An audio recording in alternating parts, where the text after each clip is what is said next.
Good morning. My name is Maria DeStoor, and I go live every Tuesday morning to help you take back control over your career on your way to monetizing your brilliance. And today I'm going to talk about anxiety a little bit. Let's face it, whenever we choose to make really big moves, anxiety is going to come. And if you're having those feelings about being unsettled in your career, if you're bored, you're getting those inklings that it's time to look for the next thing, make more money, or maybe you're trying to escape because it's a toxic situation or people are getting laid off all around you, and your brain, you're making up these stories. I'm safe. I'm safe. I'm safe. Am I safe? Sometimes it gets to the point where you don't know if you're more anxious about staying or going, and you get into this loop of being paralyzed, let's face it. So today I want to talk about how you can take those steps forward to navigate a career pivot. It might look like you pull out that resume, start to update it, but then let's face it, no one enjoys writing their resume. It is boring, it is hard, can't remember those numbers. You start digging through emails and suddenly you're 5 screens away from your email and you don't even know where the time went. So then you forget about the job search for a while or the promotion or whatever for a while, but then another person gets laid off next to you and you're like, okay, I'm going to get back on this. And you find your LinkedIn password and you might change out your photo and you play around on Canva and make a pretty cover and start updating it a little bit. But then that anxiety comes in of someone at my job is going to see me on LinkedIn and they're going to know. They're going to know that I'm searching and I'm going to get fired. And then you make up all these stories and then you stop.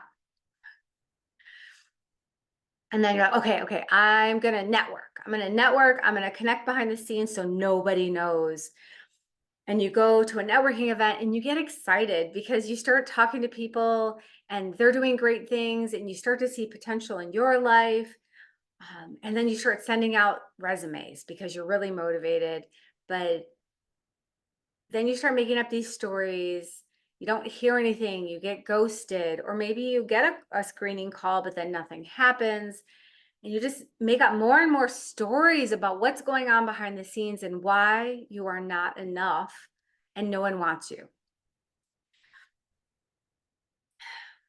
And then you start saying, oh, I'm just going to stay where I'm at. It's safe. No one's going to reach out to my boss and rat me out. But you can see story after story. It's just this pile of anxiety. Should I stay? Should I go? Am I safe? Is it going to be better? You don't know. So today I want to share some tips about how you can break out of this anxiety-provoking pattern of despair and frustration that keeps you moving forward. So number 1, preempt the anxiety. When you do these things, big, bold career moves, whether you're going after promotion, changing departments, getting a new job, starting a new business, whatever it is, it's going to cause anxiety. And if you don't have anxiety about it, then you're not dreaming big enough and you need to push yourself. Don't let anxiety be the reason that you stay where you are. Don't let it stop you from growing. So how do you do that? Start by acknowledging to yourself, this is normal. What I'm feeling is normal, and I'm going to choose not to let it win. And to do that, you need to develop a mindset practice. And you're like, what is that? Well, first step is just recognizing when you're in these spirals and breaking them. Choose to not keep stewing in this spiral and instead go to a networking event, call that friend who is inspirational, go for a walk, take out your kudos file, because we all should have kudos files, these files where it's all the emails you've received from people talking about the great things you've done, where you've written down your proudest career moments, and revel in that and remember who you are and what you're capable of.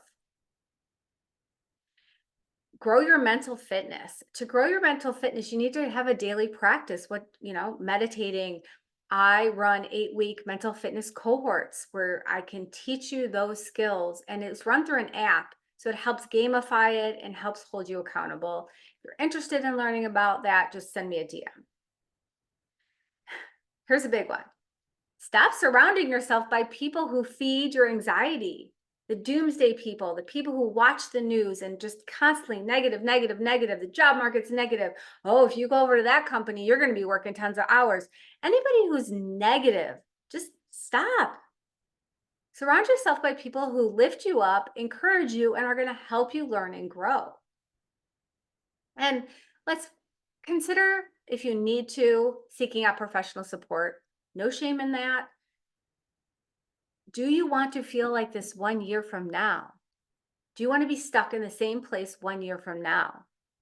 No? Well, then you have to make these changes. Okay. Number 2, this is a little bit of a review of last week's lesson. So if you haven't watched that, go ahead into my feed, into my activity, and click on events, and you'll be able to see all of my LinkedIn lives. Last week, we talked about limiting beliefs. So it's recognizing those negative stories that you're telling about yourself that feed your anxiety. No one will want me. I'm not qualified. I'm too old.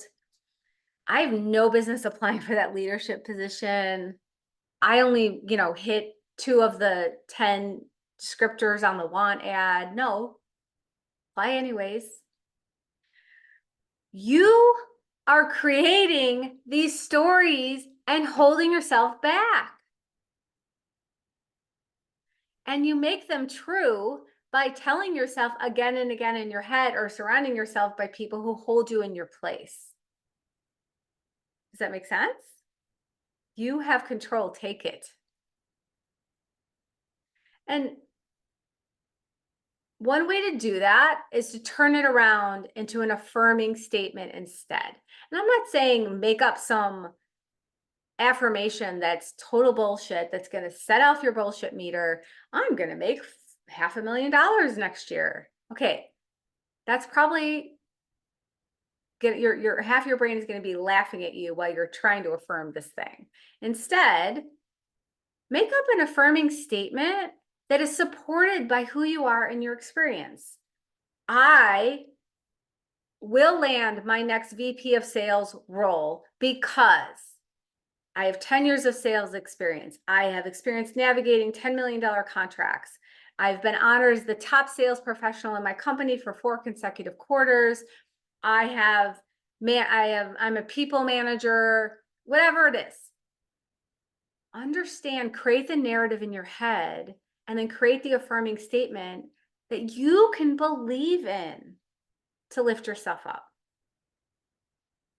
My third recommendation is to create a vision. But when you create the vision, I need you to remove all the pressure.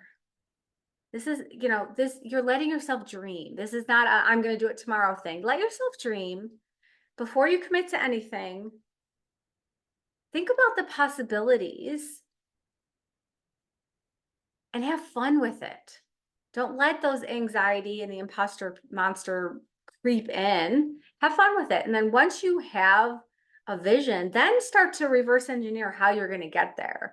What are the steps? How do your experiences support it? What might you need to pick up? Do you need to strengthen your network? Do you need to pick up a skill? Do you need to pick up a certification? Whatever. When we head into a career pivot with no target, which is what many of us do, it's like the shotgun approach. And when you have the shotgun approach, especially in a challenging market, which many of us in different industries are facing right now, not universal, but many, it leads to this disjointed effort, and it leads to the frustration and the rejection. But if you had that targeted vision instead, and you could put all your power to landing that one thing, imagine how much faster you could get there. So I hope that these tips helped you. Join me next Tuesday at 9:00 Mountain, where I will chat about how to be productive in your career pivot. Because let's face it, We have to keep our current jobs up, our responsibilities at home with our family and all of the other things, self-care. So how do you squeeze in a career pivot? How do you prioritize? What should you prioritize? And that is what we're going to chat about next week. So I hope you'll join us. And in the meantime, if you are ready to accelerate your career pivot, hop on my calendar, click the link in my profile, and you can hop on my calendar. Or if you're interested in learning about joining one of my mental fitness cohorts, drop me a DM and I'll get you the information. Thank you for joining me. Have a fabulous week. Take care.